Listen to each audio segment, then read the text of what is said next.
Hello, friends. This is Dr. Benjamin Smith. Welcome to Take Every Thought Captive, our digital space where we explore the 2,000-year-old Catholic intellectual tradition. Today, I'm joined again by my good friend and colleague, Dr. Richard Bulzacchelli. You may be aware of the fact that recently a new work of Cardinal Ratzinger, Benedict XVI, has come out, and it's been well received. In view of that, we thought we'd go back to an old classic, right? Maybe to provide a little bit of context to some of the themes that are developed in this newest release of his thought. And that is to look at the text, Introduction to Christianity. As many of you probably know, Dr. Bulzacchelli has a good bit of expertise in the thought of Benedict XVI, Ratzinger. What do you say when you're trying to say that? Refer to him as a How I would theologian. describe my relationship with No, no, Benedict? no. I'm sorry. How would you describe? Do you say Benedict XVI or Ratzinger when you're It trying to really describe him as a depends, theologian? actually. Okay. So more often than not, I say Ratzinger. And the Okay. reason is that when I say Benedict the 16th, I'm referring to him as Pope. Yeah. Okay. Gotcha. But most of his theological works were Mm-hmm. written as a private theologian. I mean, Mm-hmm. granted, he was a bishop for most of that Sure. time, a cardinal, but nonetheless, he's putting forward his own work, Right. Right. his own thought, right? And Yeah. whereas if he's writing a papal encyclical, well, he's exercising a different kind of function.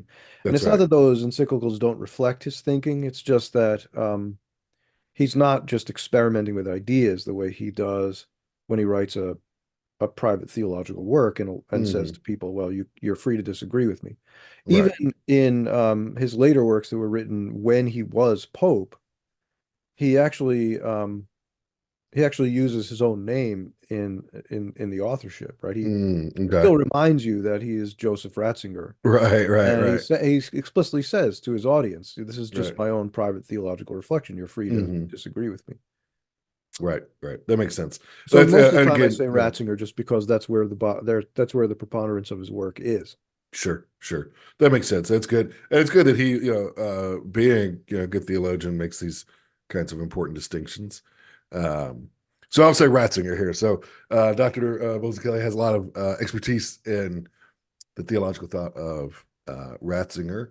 And this book, Introduction to Christianity is sort of, considered one of his classics, one of his, primary works. That if you were going to go and sort of find, hey, here, what's a good, concise, or at least comprehensive expression, right, of a lot of his thought. That's you can find it here. Um, it was published, if I remember correctly, you said, Rich, in 1968. Yeah, It's an interesting time. You think about it, this is right. That's kind of not that far removed from the council, right? right. It's also, there's a lot of philosophical churn at this point, right? Obviously, in the 1960s, political and cultural as well, of course. But, you think about this is sort of, towards the tail end of uh, the height of sort of existentialism, right? Yeah. Yeah, a lot of influence still of Heidegger, Jean-Paul Sartre, Simone de Beauvoir, these sorts of thinkers. Um, so it is a pretty robust time, especially I think in continental philosophy. Obviously, in British and American philosophy, it's much more sort of analytic at that point. But here, Ratzinger is sort of releasing this within, I think, kind of the philosophical world, more of continental philosophy, to be Mhm. honest. Um, and you can see sort of the emphasis, the impact of von Balthasar here, and engagement with Heidegger and things of that nature, for sure. What would you say, just in terms of the provenance of this work, sort of its context and sort of general importance?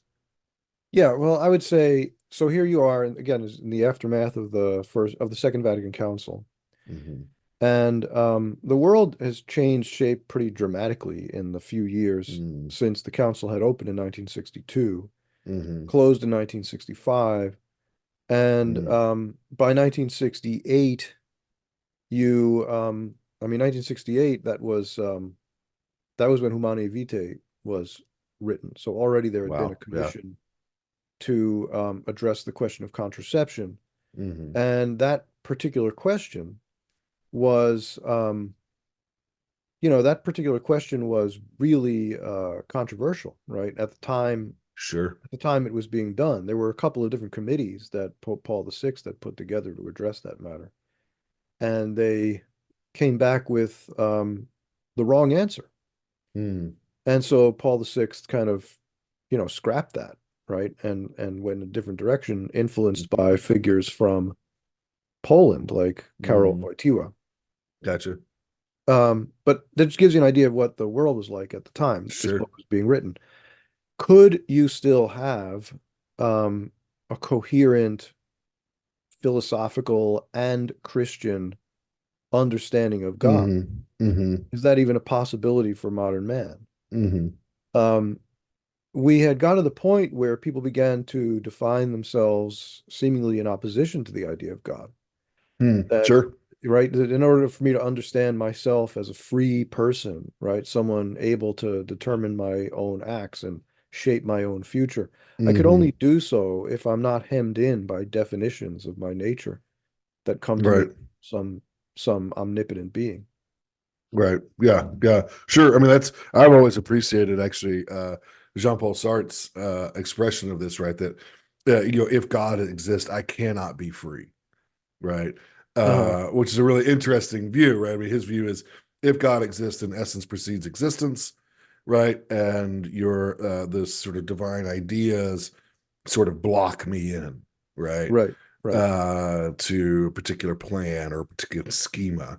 Um, Interestingly, I don't jump ahead too much, but interestingly, Ratzinger's going to say the opposite, right? Yes. Rather that the theistic view, is the view that grounds freedom, right? Right, right. In which freedom is given a certain sort of primacy within the universe. One question that immediately comes to mind here, and this, yeah, just to kind of give you a softball here, but I think it's helpful. I could say, well, wait a second, Rich. There's been coherent expressions of the Catholic faith for centuries and centuries and centuries, right? It's not as if theology started in the 20th century, Yeah. right? I mean, why couldn't you you could go to maybe St. John of Damascus. You could go to St. Thomas Aquinas. You could go to Blessed Duns Scotus. You could go to the Catechism of the Council of Trent. You could go to any number of sources that offer coherent, systematic expressions of the Catholic faith, right? So I gave you a spectrum there, right, to choose Right. from, right? Um, Why do we why, need why, another one? why another one? I mean, Yeah. aren't our libraries full enough, right? Because the contours of the modern mind are different now than they were then. Mm, mm-hmm, And I don't want to say that rationality is different. That's not the point. mm, But the philosophical presuppositions that we make, our prejudices, the way we think about things, the way mm-hmm. we frame questions, right? The way we Right. like what are our primary values. Mm-hmm. Um, that context is going to shape the way we're able to receive Mm-hmm. arguments, right? Mm-hmm. So you can't. I mean, obviously, we can all point to exceptions, including ourselves, Sure. to what I'm about to say, right? But I would say that to the contemporary mind, it's unlikely that you can present St. Thomas Aquinas and come away with conversion. Mm-hmm. It Mm-hmm. happens. It Sure. does, right? I mean, Right. when I was younger, that was exactly sort of what happened for me. Mm-hmm. I mean, I was a cradle Catholic, but I my belief was very weak and Mm-hmm. amorphous. But in college, I encountered St. Thomas, among other Yeah. figures, but St. Sure. Thomas was the principal influence. It strikes me that when you'd make that kind of move with an ancient figure, right? Uh-huh. Like say it was, some people, for me, like St. Thomas was important, but especially in college, Dante was important as well. There's almost sort of a willingness to detach, Uh-huh. to say to your own time, no, right? Well, But there's a rebelliousness. yeah, Yeah. Now, now I would say right. this is actually true, maybe Uh, more for people. Okay, this is interesting. I feel right. like I'm contradicting myself, but I don't think I No, am. it's complicated though. I think, It's yeah, go ahead. complicated. Yeah. But so in our time, right? Now, when I say our time, what I mean by that phrase here Hmm. is from the second half of the 20th century till Hmm. now. Hmm. Big swath, right? But what I mean is there's a rebellious spirit in this time, Hmm. and we like to throw things off. Right. And Sure. so when you push this to its logical consequences, right? Hmm. There's something about people like you and me that's maybe in some ways even more radical than the radicals, Hmm. right? I think. Sure. Um, because the radicals are willing to throw off every last trace of tradition, Right. Right. whereas Right. you and I are willing to throw off the rejection of tradition. Right. Yeah. Um, Right. and Right. and Mm. that's where I think, yeah, you're right that there's a for people of a certain mindset or a certain Hmm. attitude or Hmm. disposition, an encounter with an ancient figure can be compelling as an antidote for what they see in their own time as being Hmm. inadequate. Yes. Yes. Yeah. I kind of see that. So I've talked, shared before. I think I think in one's intellectual and spiritual growth, like there's a kind of a dialectical structure in which sometimes there are negative, destructive moments and Hmm. positive, constructive moments. Yeah. I don't mean destructive actually in a bad way. I mean, there is a time where it's kind of like, I think, healthy to say, um, oh, to realize the radical superficiality of a lot of human existence, right? Uh-huh. And sort of in a kind of platonic move, pivot away from it and say, like you live, this is the cave, and Yeah. to kind of reject it, right? I do think you probably can't forever stay in that position too, Hmm. right? I think that is a moment, a development and growth, Think right? about when I was Mm-hmm. renovating my basement in Nashville, which Mm-hmm. took way too long because I I remember. wasn't until after I'd finished the project that I really had all the skills I needed to start it. There you go. But but if you think about the time when you've got to pull paneling off the That's right. wall, got Yes. to Yes. Yeah. pull down the drop ceiling and all that. Hmm. Yeah, there is a moment for that. There's a Right. moment for that demolition part of the project. But Yes. if I keep Yes. going, I'm gonna knock down the foundation of The the whole house. thing. It's not gonna be Right. That's that's not right. gonna be particularly good. That's right. And so I think you could see, maybe Introduction to Christianity as I'm sure there are some critical aspects in it for sure, but Yeah, there's also sort of a constructive thrust here. yeah. That is, I think, as you said, look, I mean, we're not saying that reason itself changes, but the application, the use, the direction, maybe the spirit, right, of reason does develop, right, Yeah. within different historical epochs. I mean, I think as much as I myself love the purity of pure logic. Hmm. That's not actual life in the sense that it's flesh and bone, right? We flesh and bone can use logic and Yeah. hopefully will, but logic, in its abstraction, right? I would say isn't reality, right? In itself, anyways. So we do have to touch down, right, on the historical circumstances that inform the way reason, develops, and that's what Ratzinger's doing here. Right. So if I were to, these are what I say very often in criticism of the scholastic period, of which I'm a big fan, actually. Um, I personally was deeply informed by scholastic thinking, but most of what I do today isn't particularly scholastic. Mhm. Um, but my big criticism really of sort of the theology of the Sume is that it traces out the faith along the lines of predetermined questions. Um, and they're questions that were reasonable at the time. They made a lot of sense to the people posing them, right? Mm. Um, I mean, I might be inclined to do the very same thing.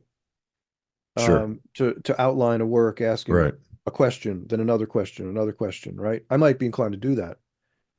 But the problem is that that only really is a compelling exposition of the faith if the questions that you're asking are the questions your interlocutor is asking, Gotcha. Yeah. right? That's the Hmm. real issue. And Hmm. I think that to rely kind of on the sume of the Middle Ages, I say that in the plural because Thomas wasn't the only one. Hmm. Um, to build an apologetic on that basis could be wrong-headed, or even say the Baltimore Catechism, which follows a similar kind of question-answer model, right? Hmm. Um, the problem is you may not be asking, those may not be the questions your interlocutor has, Sure. I think right? it's a good, yeah, that's a good way to put it. We'll give you just a hair pushback, but I agree with what you're saying here. Basically, I'd say, one of the things about, say, Plato or Thomas Aquinas or any of these sorts of folks is the reason they still are studied, right? Is because they do ask questions that everyone asks at some point, right? Maybe Yeah, not every question of the Summa, obviously, right? But there are questions that the Summa or Plato or Plotinus, address, right? That that's why they're classical, right? That they do kind of stretch across time, right? yeah, At the same time, I want to agree and say there's plenty of questions that are in the Summa that aren't exactly the most relevant, right, to contemporary human experience, right? There's a there's a give and take, hmm, there. I mean, I think there is some, and I'm sure you'd agree with this. And this is what makes the human existence complicated and interesting, right? Is there is a sort of, I would say, immutable, unchanging set of realities to the human existence. yeah, And that's within a whole sort of network of changing realities, yeah, right? Does that seem fair? yeah. It does. Um, and like in defense of the scholastics, right? Mm, I say that the Sume were written according to a set of predetermined questions. That's true, and it's certainly true from our perspective as we read them hundreds of years later, sure. because no one today asked those questions to initiate those responses. Mm, But in the time, right. those were the current questions, Right. right? Those were the questions that people in real life were actually asking.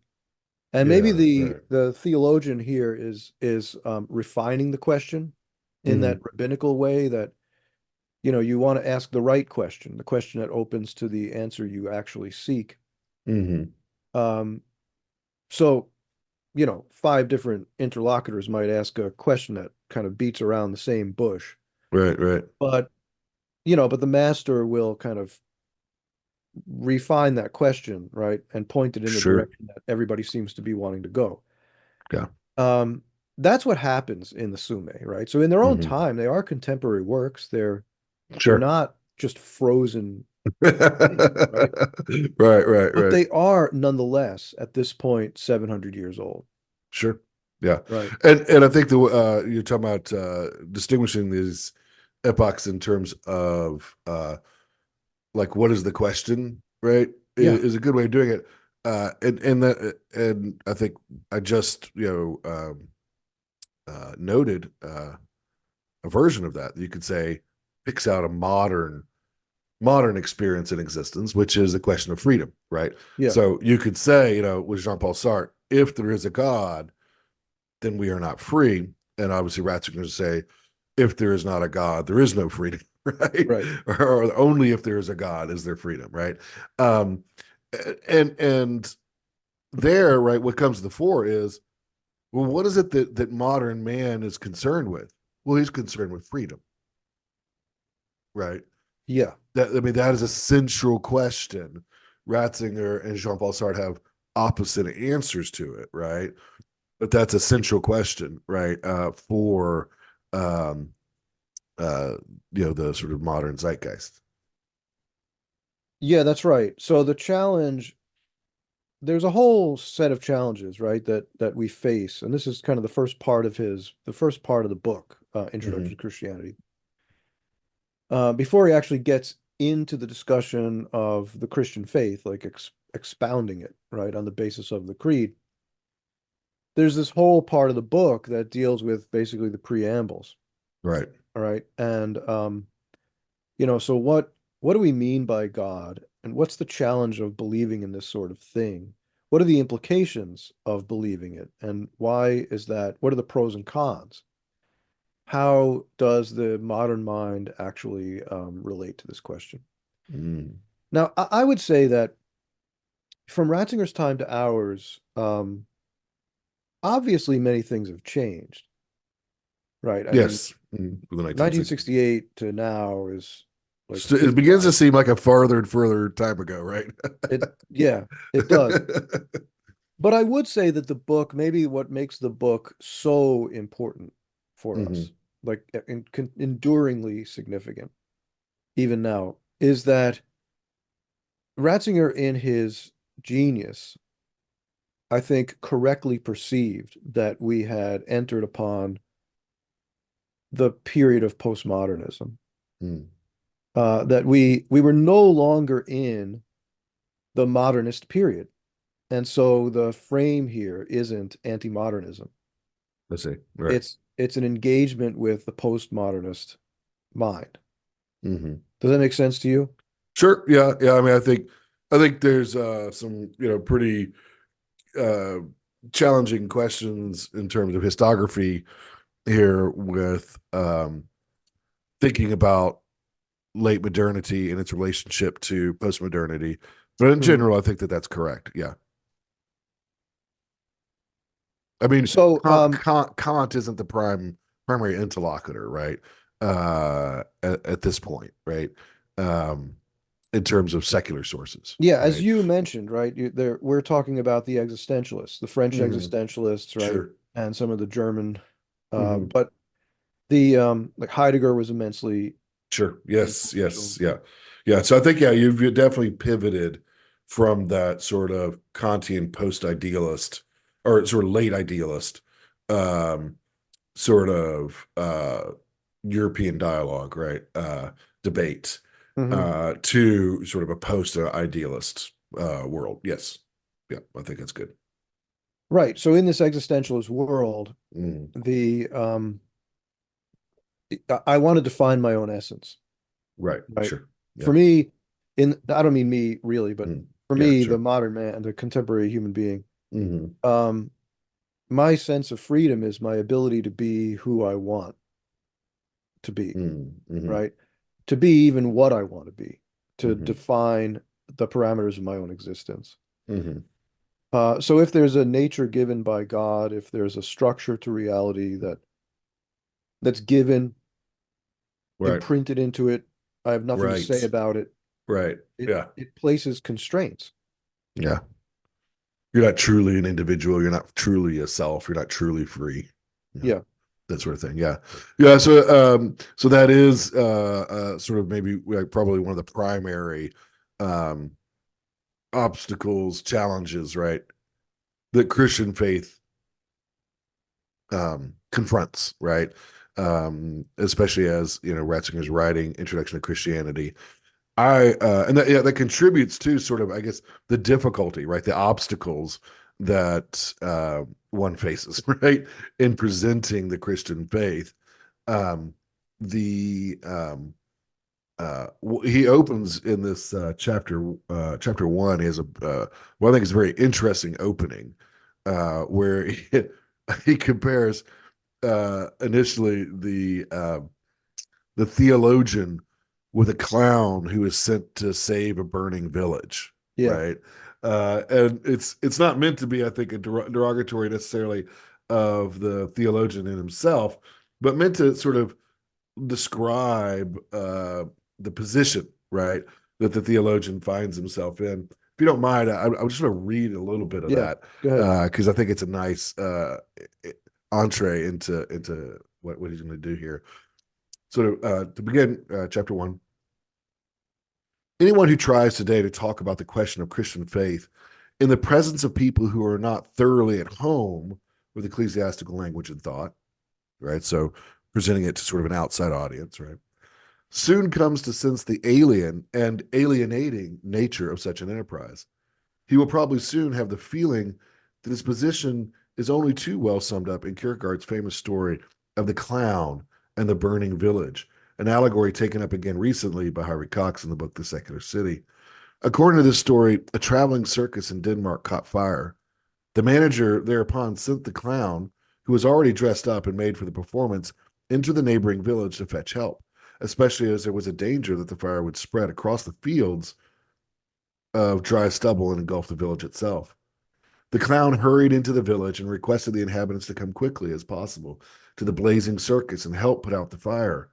But the villagers took the clown's shout simply for an excellent piece of advertising and meant to attract as many people as possible to the performance. They applauded the clown and laughed till they cried. The clown felt more and more like weeping than laughing. He tried in vain to get people to be serious, to make it clear to them that this was no stunt, that he was not pretending, but was in bitter earnest, and that there really was a fire. His supplicants only increased the laughter. People thought he was playing his part splendidly, until finally the fire did engulf the village. It was too late for help, and both circus and village were burned to the ground. It's a pretty powerful opening. What do you think about that, Reg? Yeah, it reminds me a little bit too of Nietzsche's Sure. aphorism about the madman, right? Yes, yes, yeah, But yeah, moving yeah. in a very different direction. Mm-hmm. Um, which is interesting because Sure. it's interesting because like Kierkegaard is considerably earlier than Yes. Nietzsche. Yep. But yeah, so I think that does kind of sum it up, right? Mm-hmm. I mean, think about how have you ever been to Mass and you you see these moments in the liturgy or something where Right. someone is expected to come forward from the nave and Mm-hmm. like perform some ritualist function. This Sure. might happen during RCIA or something. Sure. Um, and there's often a real sense of awkwardness about it and almost a Uh, sort of sheepish embarrassment. Um, and I notice this a great like whenever I see it, I notice it right away. I'm mhm. not trying to be critical about it. Sure. I understand. Yeah. I think that it just speaks to the fact that in the contemporary world, um, there is this sense that none of it's really true. Hmm. And that when you find yourself engaging in these acts in public, you feel conspicuous because you're acting as if it is true. You're the clown, Right. and the world watching just knows that you're a fool. Here's the thing is the world totally misunderstand like if we're going to carry the analogy out, right? Yeah, Or the metaphor here. The world totally misunderstands, right, what is going on. yeah, Right. They see an entertaining market driven performance yeah, and find it funny, right? Uh Whereas the reality is the clown really is trying to warn them of an imminent danger and problem, right? yeah. That's right. Um, so there's a kind of fundamental misunderstanding. It's almost as if there's nothing the clown could do under the circumstances to remedy the problem. Yes. Because if he starts shouting even more, look at that crazy clown, right? Yeah.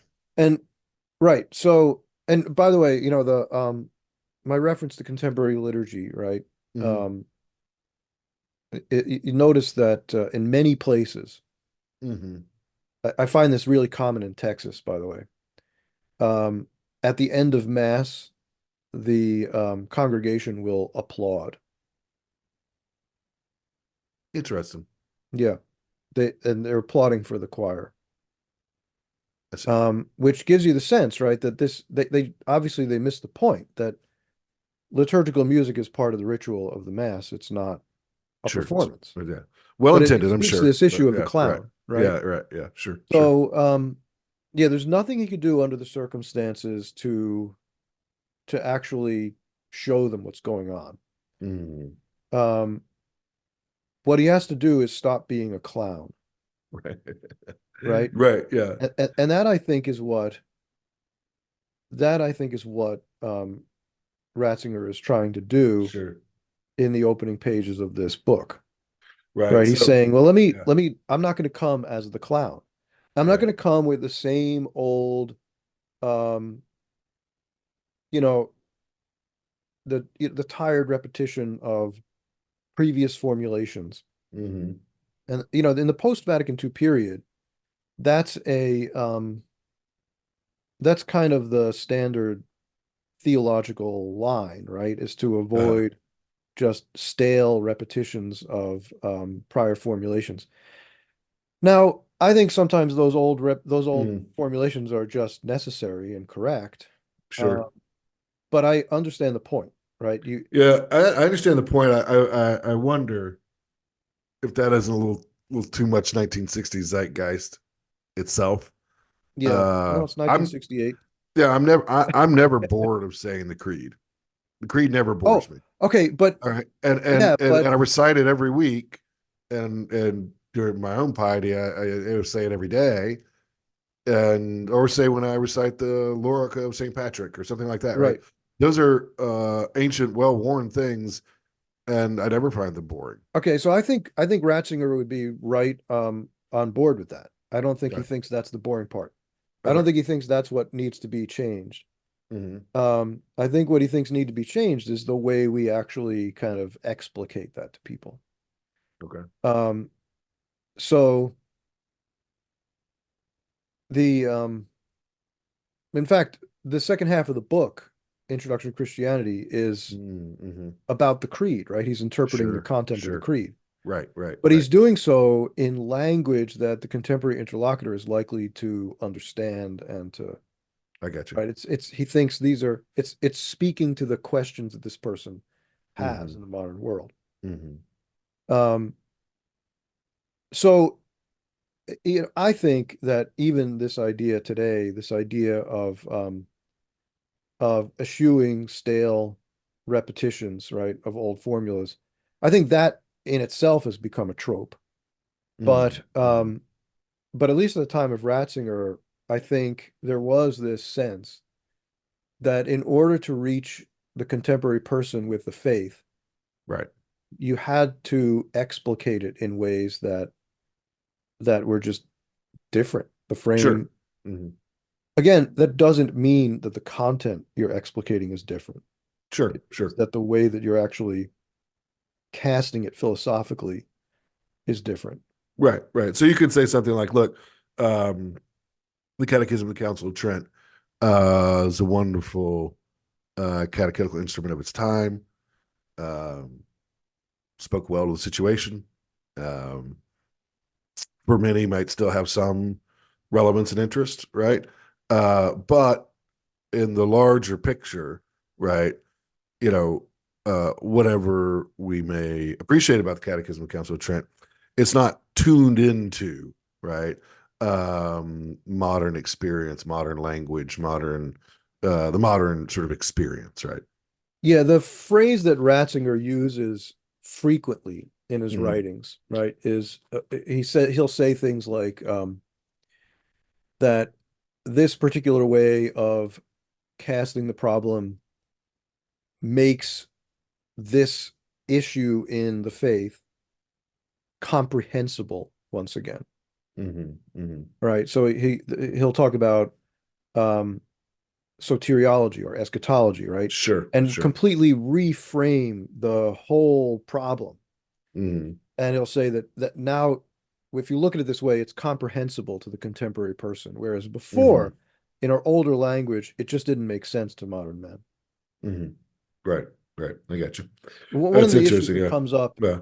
in Introduction to Christianity, now this will be in part two of the book, really, but Mm-hmm. one of the issues that comes up in Introduction to Christianity is St. Anselm's casting of the incarnation, the reasons for the incarnation in Cur Deus Homo, right? Mm, According to the satisfaction theory of atonement, which Ratzinger believes to be just no longer coherent in the contemporary world. yeah. Um, and he maintains that position actually even in his new book. He Mm, refers back to that same issue again. Um, but that doesn't mean that what Anselm is actually driving at is incoherent. It's just that the way he frames the issue just no longer mm. makes sense to people.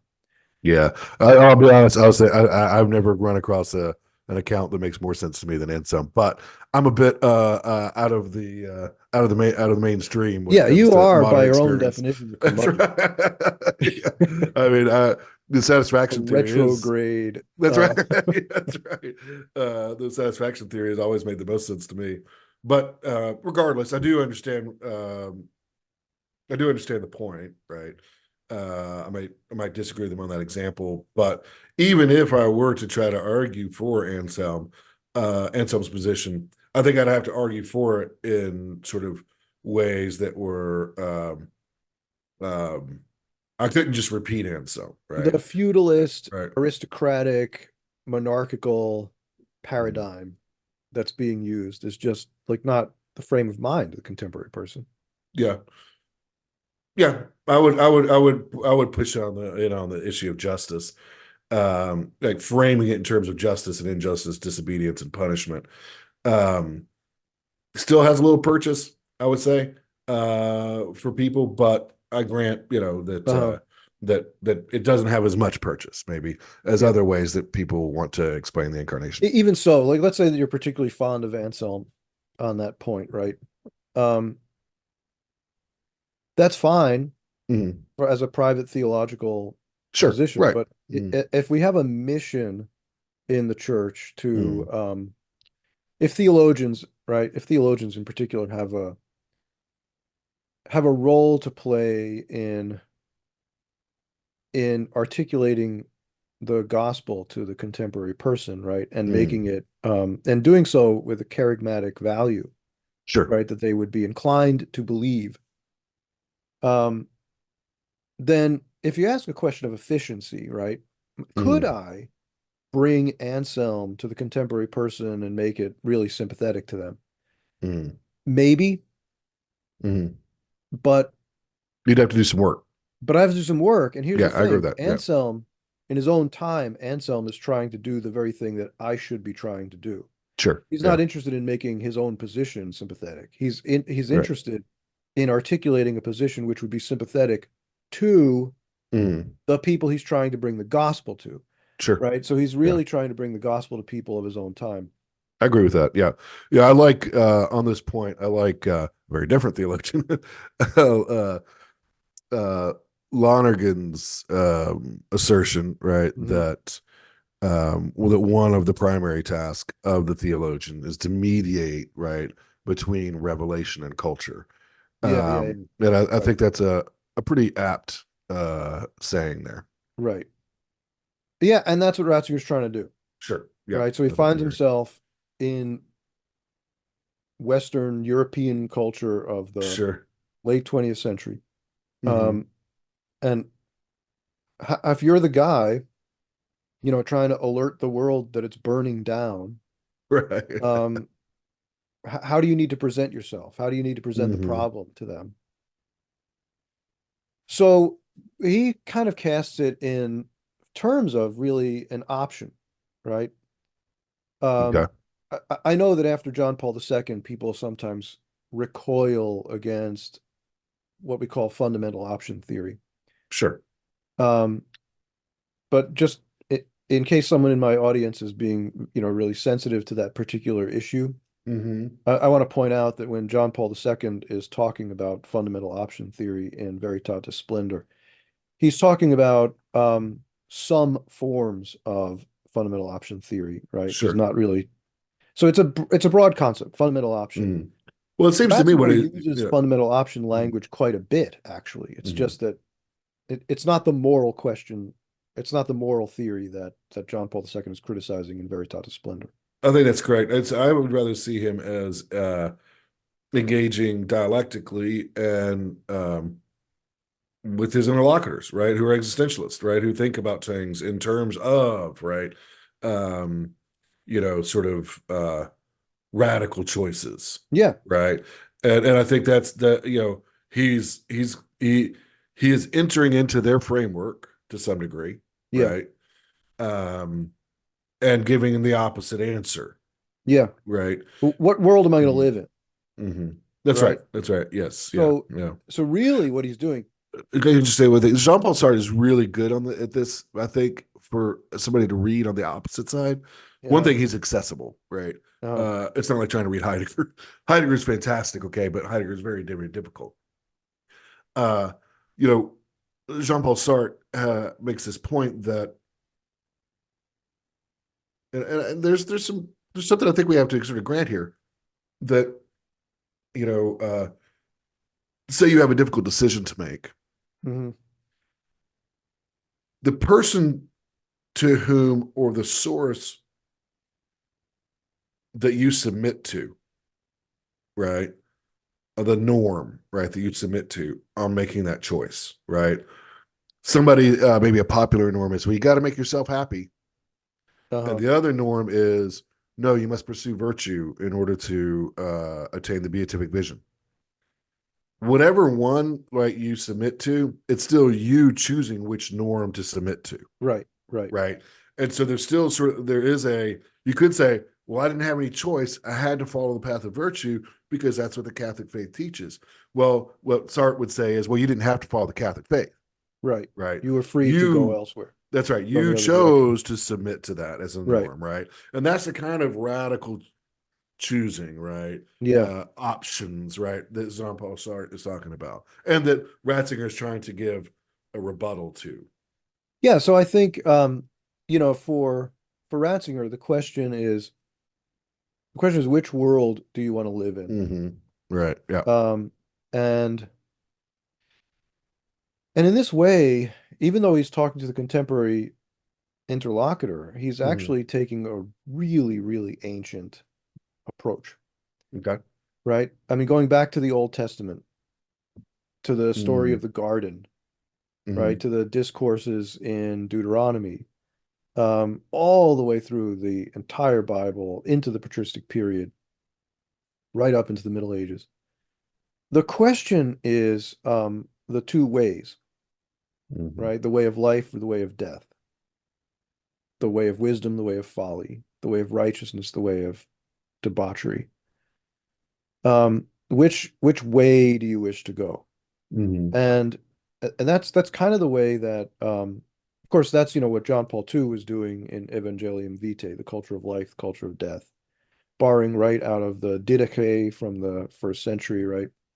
Um, there are two ways, the way of life and the way of death, and the difference between them is vast.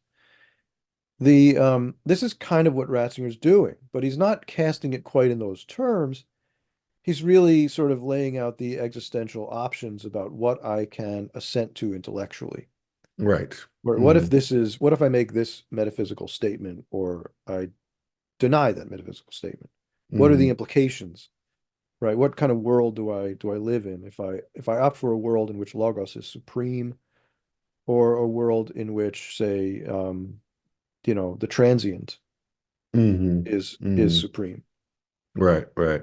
Yeah. So yeah, I think that's a good way of couching it, right? And a way again that his interlocutors should understand, right? I think especially if you were to work through, say, the introduction to Christianity, the part you're talking about here with uh, the primacy of logos, right? Yeah, That comes in the chapter 4, I believe is, yeah, which is entitled "Faith in God Today." And there, right, it's opened up as uh, you know, um, the choice for atheism or Christian theism, right, is a choice between the primacy of logos or the primacy of matter, right? right. Materialism, or as you put it, transience. Now that's really interesting to me, right? Here Ratzinger does concede in this chapter that there are, of course, more than two metaphysical systems, um, but he claims that, sort of it kind of comes down to these choices, right? Hmm. Ultimately, might want to quibble with that just a little bit, but nevertheless, I mean, I think it's a pretty good move overall, right? That these are your primary choices, and really the primary choices, whether it seems logos is primary or not, right? Yeah. Um, and that is an interesting thing to think about, right? I do. Well, I think his name's gonna escape me here, but you know, do we ultimately think that? So here's the choice, right? Of being a Christian at a fundamental basis, right? Do I think that the world comes from uh, logos, sort of thought, truth, understanding, right? That sort of thing, or a consciousness, or is it is it rather that matter, right? And sort of brute material facts, I guess, are what's basic and fundamental, and things like consciousness and truth are sort of the upshot, right, Hmm. of material things, Yeah, right? the epiphenomenal. Yeah, yeah, yeah. So they sort of they emerge from matter in some way, right? Right. So really, you're talking about the in the contemporary world, right? Marxism has had a tremendous influence, Sure. Hmm. and Marxism is starting from this premise that mind comes from matter rather than the other way around. Called dialectical materialism for a reason. Right. Dialectical materialism, Yep. and so yeah, that really does, I think, illustrate where this option is. Hmm. Hmm. Um, we all have the experience of mind, right? We Hmm. have that experience of mind. The question isn't whether there's mind and whether there's matter. It's really a question of which is primary, Hmm. Yes, that's right. Yeah, yeah. right? And so if you look at much of contemporary culture, even now, right, it's 55 years later, but even now, Hmm. the if you look at contemporary culture, people speak about, the universe, the intentions of the universe. The Right. universe wants this to Sure, happen or something. sure. Yeah, yeah. There you've got exactly what's going. This is exactly the issue, a sort of repaganization of the world, in which even if you have some sort of deified concept, some sort of idea that there's a mind behind matter, Hmm. um, it's the mind of matter, right? It's Yeah. the mind of the universe. Hmm. It is itself fundamentally material and limited. Hmm. Um, whereas in the Judeo-Christian context, that's not the way it works, Hmm. right? Rather, matter is produced, right, by that which is wholly immaterial. Hmm. And so there's something in it then that's really transcendent even in your own consciousness. It Hmm. allows for the possibility of a consciousness that isn't merely material. Hmm. Now, it might be Sure, the case, right? It might be the case that there is purely material consciousness. It might be the case that like dogs and cats, right? They're conscious. They have some kind of sure. Awareness. Yeah, cognitive sure. power, Hmm. but Yep. the idea of a spiritual soul is something that Hmm. really depends upon a world that's not merely material. Right, right. Now, look, I think you also want to say, look, there's a lot more to Christianity than that, Hmm. obviously, right? Deeply, right? Yeah. But that's the basic ground, right? To choose Christianity is to choose a world in which there is logos, in which logos is primary, right? One thing that strikes me about this is that if you conceive the world the other way, this is more of a philosophical point than what he says here, but if we conceive the world the other way, I don't see you have any guarantee that the world is fundamentally rational, I agree. right? Yeah. I I, mean, it seems I to me can't. if you don't conceive of it this way, then maybe the world's rational, maybe it's not, right? Could I be, could I right? could know that for my consciousness right now in this instant, Mm-hmm. the world is structured in a way that I am describing as rational. Mm-hmm. But that's about as far as I can go. I don't know if in the next instant it'll stay that way. Sure. Yeah. Yeah. Um, I mean, this takes us all the way back really to the problem of David Hume or even Mm-hmm. Heraclitus. Sure. Yeah. Yeah. I mean, the flux, right? Is such that, you're like, God, you know, Yeah, there's a swerve in the flux that causes things to happen. The swerve is ultimately random, right? yeah, So I think, you really, if any argument is going to be reliable, right? If any operations of rationality are going to be reliable, I think you have to presuppose, right, the primacy of logos, right? Otherwise, again, or you could maybe give a Kantian version or something, but you're going to be working out your reason. You just don't know that the way reason works is the way the world is, right? that's right. Maybe yeah, where reason zigs, the world zags, and you only see it through the lens of your own reason, and therefore you don't really notice the discrepancy, right? Now, but And that's, I I mean, think you obviously that's can't escape the problem of time from right. that Yeah, perspective, right? sure. Because again, remember from Kant's point of view, time is one of the mental categories, That's right. Yep. right? He's Absolutely. not saying there's anything ontological about it, which means Hmm. that if you're really being rational, like Hmm. right now in this Hmm. instant, that you have rationality, you'll have to recognize that unless there's some guarantor of the structure of reality or the structure of your mind, Hmm. then that you don't even know if those rational categories will remain the same. Hmm. You know Hmm. what they Sure. are Yeah. right now Sure. Yeah. as you're Right. thinking, Right. but Yeah. you don't know if they're always going to be that way or if they always have been. Remember that Hume had raised the problem of the enduring consciousness, of the enduring Sure.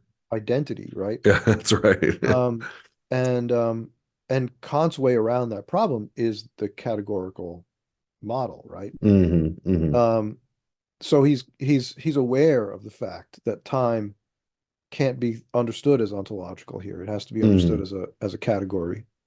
Sure. Sure.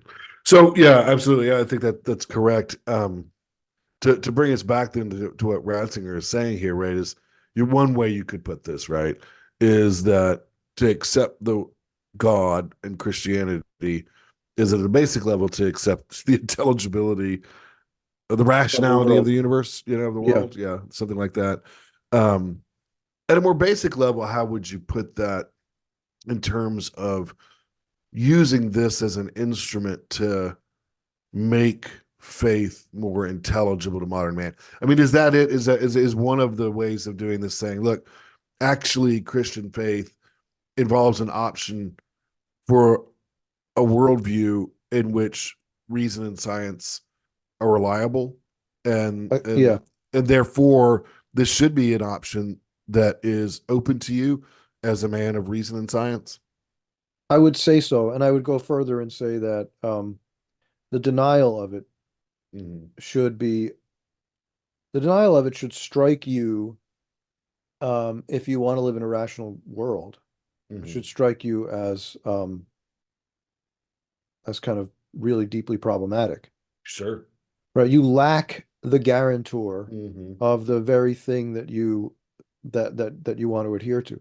You say you're a man of science, a man of Right. reason, but good luck with that, Mm-hmm. right? In a world that has no guarantees. Right. Yeah. Yeah. Yeah. In which the logos isn't sort of primary. I'm trying to think through um, that view, the materialist view, right?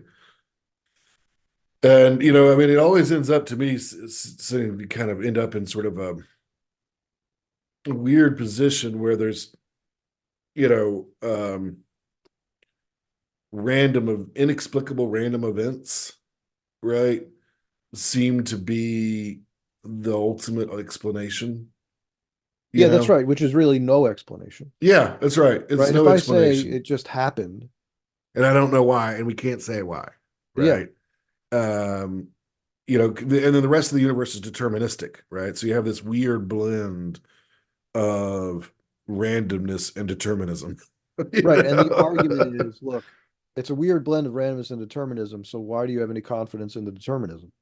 It's right. Sure. Hmm. It's purely coincidental that every time you drop something, it falls. Right. Yeah. Or Um, could be. Yeah. Right. Hmm. right. So, yeah. So this is a very strange feature of the contemporary mind Mm. that we appeal to randomness as an explanation, As a principle. as a principle, right? Right. Um, That seems to be, I mean, that's weird. you literally Thinking just about it. told me that your principle, your one of your fundamental principles is that there is no account, that there's Right. no explanation, Right. right? Whereas I'm saying my fundamental principle is that there is an explanation.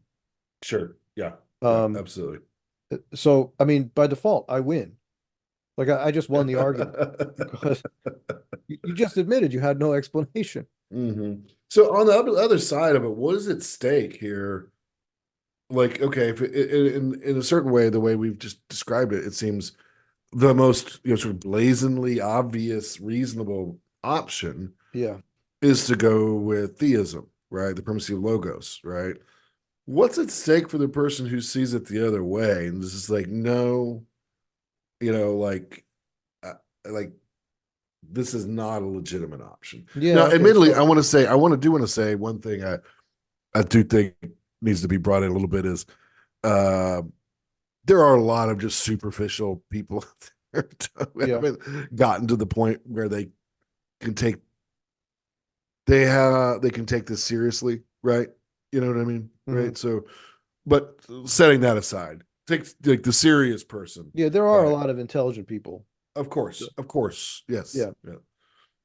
So, like with the intelligent, serious person who says, "No, like I can't do that fundamental, like that option." I'll put it makes life impossible. Uh-huh. So What do you think for Ratzinger they see or they fail to see? right. Um, well, for one thing, I don't think I think that for Ratzinger, they fail to understand that the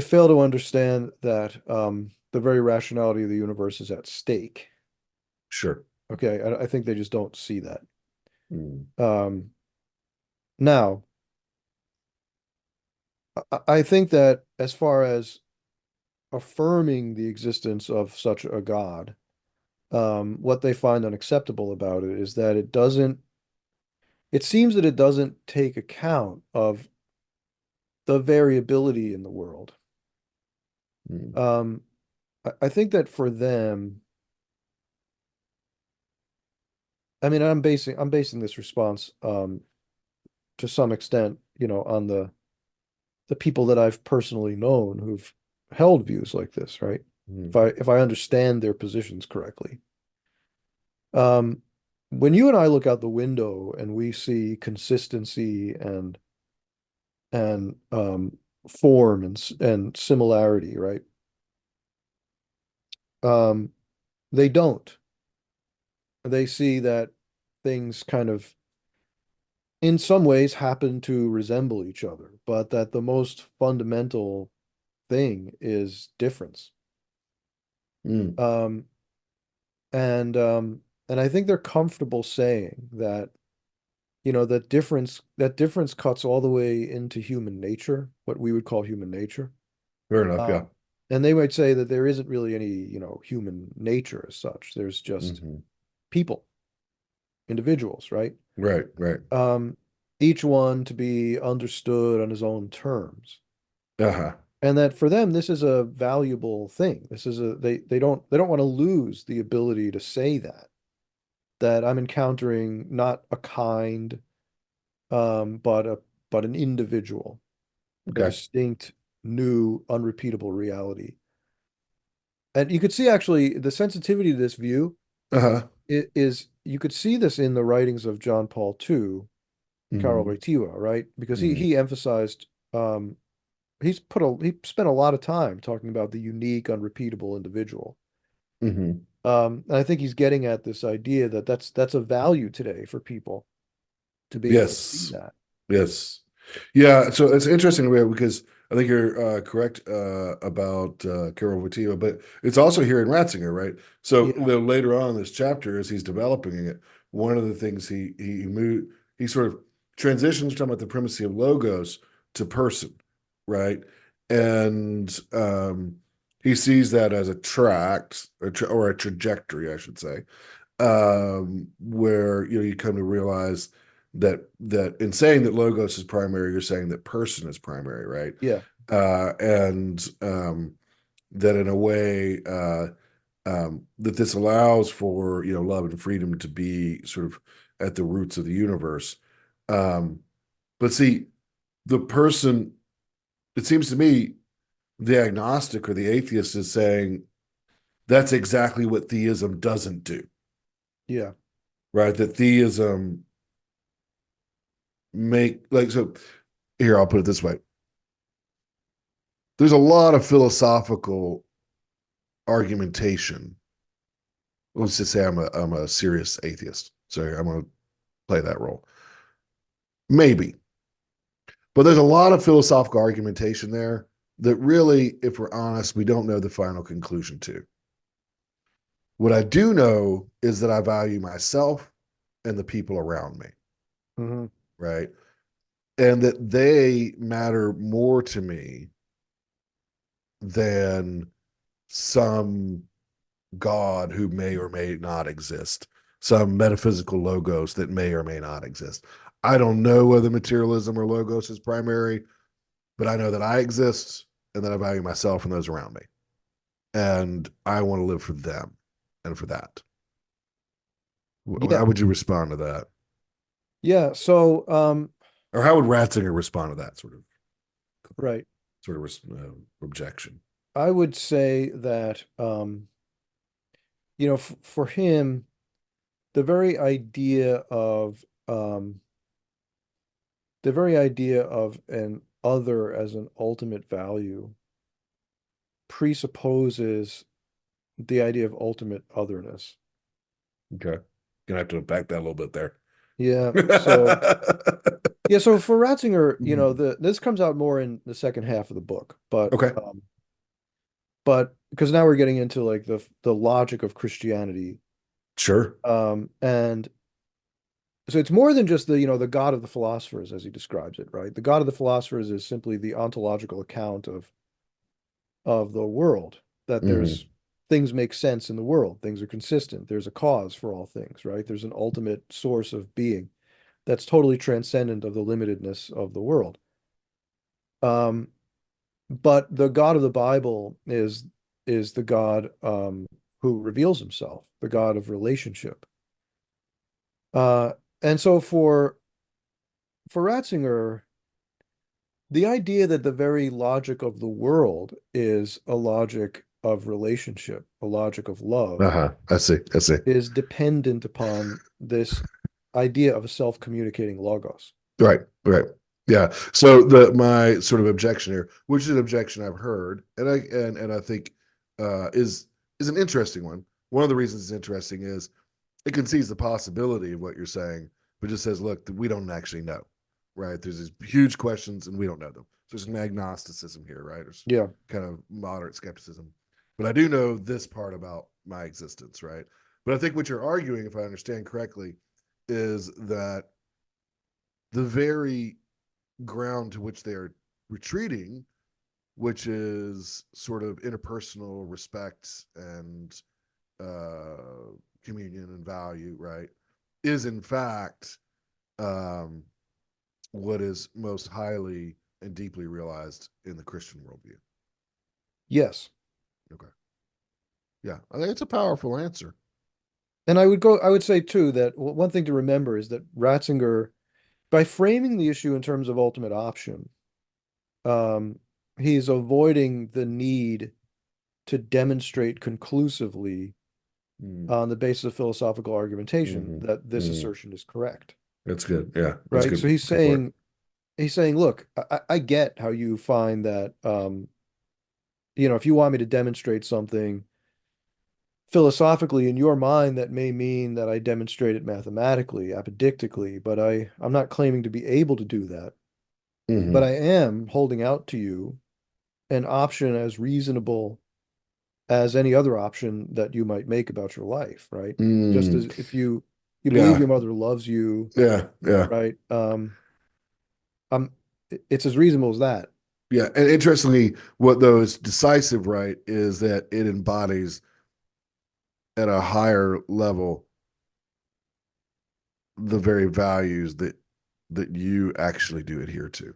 Right. I'm not trying to give you the philosophical argument Hmm. and then ask you to conform your values to it. I'm actually Right. finding where your values are, Yeah, that's and good. I'm saying that they Okay. point in this direction.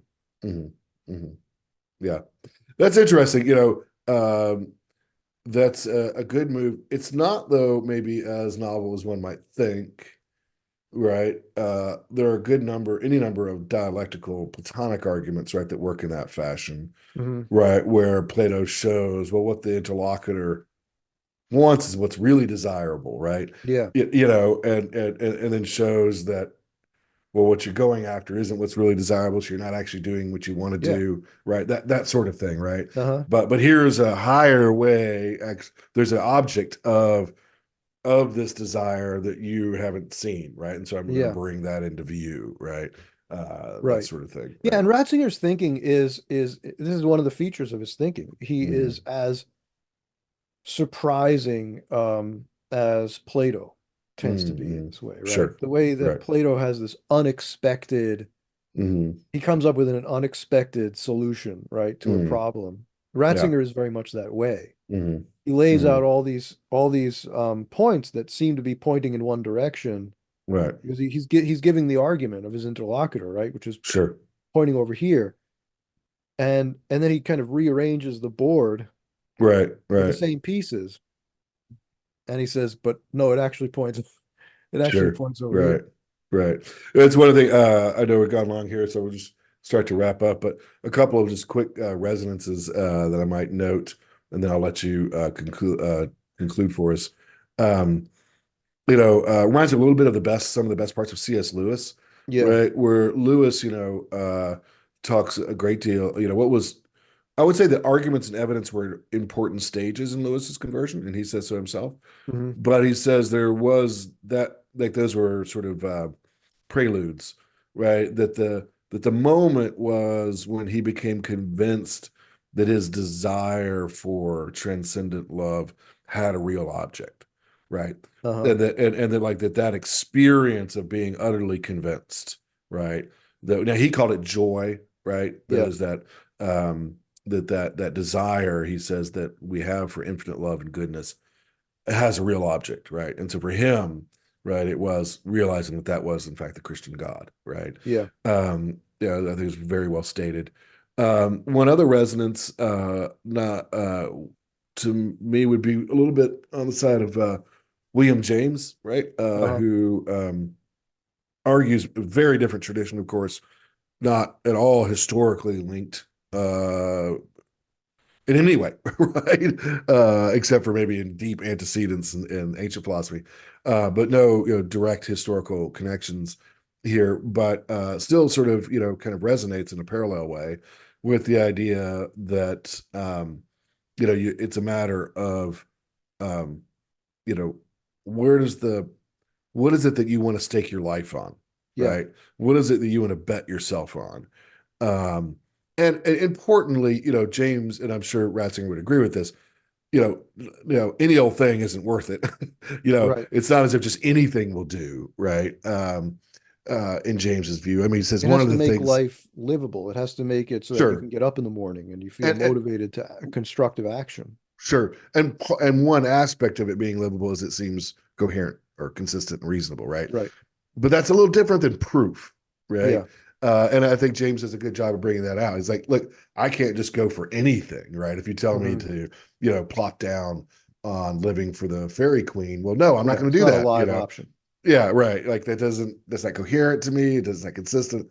But this other thing, right, is right. That is, if you're talking about the importance of interpersonal love, right? And one of the things that he talks about in favor of Christianity, right, his view, is this idea, right, that at the end of the day, that the universe is personal and free, right, is the universe that he wants to bet his life on, right? Right.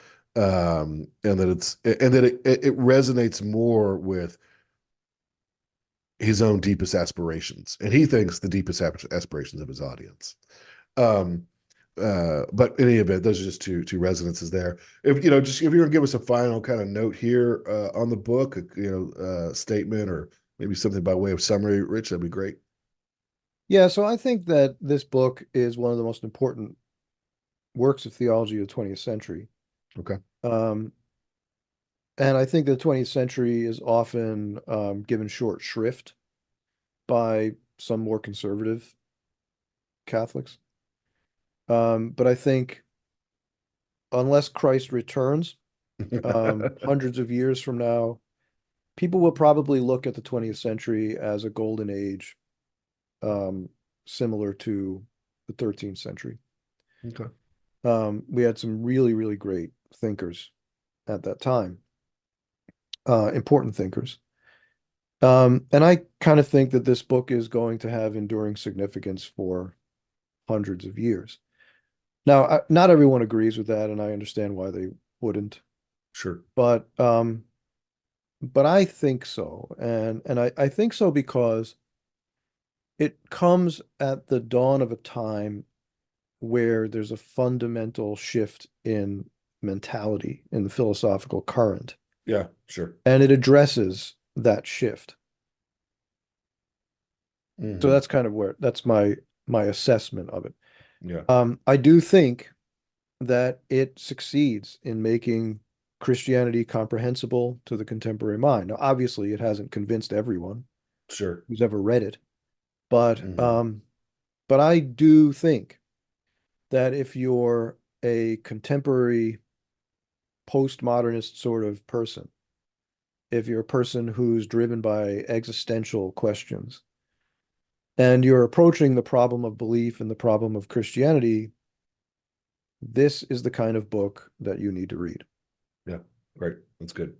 That's good. I appreciate that, Richie. I think it's, um, yeah, those are good words. I think this is a rich text, an interesting text, one that's provocative. Certainly, if it's engaged with seriousness, I think even if you don't agree with all of it, it's one of those kind of texts that will, sort of lead to personal growth and development. And so, there's certainly that's what we aspire to in both our intellectual lives and in our Christian lives. Um, Thanks so much, Rich. Really appreciate it. It was a lot of fun. It's a good text. Maybe we'll do a little bit more of this, talking about some of the great texts of the 20th century in theology going forward. I hope that everyone's enjoyed this. If you stuck around to the end, please like this video. Please share it with others. Check out the content, the courses that we have for sale over at CatholicStudiesAcademy.com. Also, you'll find a link below to our Patreon site. We've been a little slow at getting Patreons, and we'd really appreciate your support in that area as we go forward. Until next time, God bless.